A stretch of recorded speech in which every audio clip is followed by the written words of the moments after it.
શું નામ છે આપનું? તુષાર અનિલભાઈ ગોરેજા. તુષારભાઈ, શું કહેશો? ખાસ હવે મનસુખ સાગઠિયાના પણ જામીન છે મંજૂર થયા છે, શું માંગ કરશો?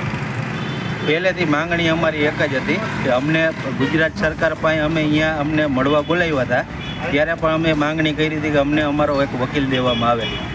તમે કહો એ 2 નામ તમે દો, 2 નામ અમે દઈ, એમાંથી ગમે એક પાસ કરીને આપો.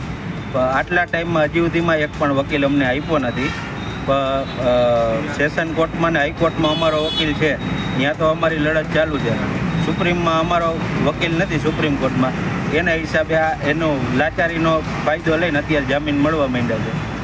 શું લાગે છે અત્યાર સુધી ધીરે ધીરે અનેક આરોપીઓ છે, જે મુખ્ય આરોપીઓ છે, એના જ જામીન મંજૂર થયા છે, કઈ રીતે જુઓ છો આપ?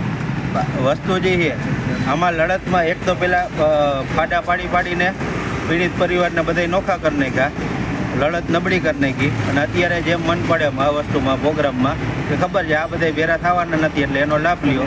પ્રોગ્રામ પૂરો થઈ જશે, હવે 6 મહિનામાં કેસય પૂરો થઈ જશે. અને ખાસ કરીને શું લાગે છે તમને, ન્યાયની આશા ખરી તમને પીડિત પરિવારો? આ જામીન આ રીતના આવવા માંડે એના હિસાબે કોઈ લાગતું નથી કે હવે સુધીમાં અત્યારે હવે ન્યાય મળે.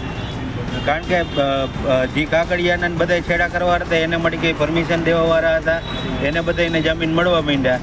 સમજી લેવાનું કે હવે કેસનું પતન જ છે, કારણ કે આમાં કાંઈ કોઈ જાતનું લાગતું નથી પૂરું થાય.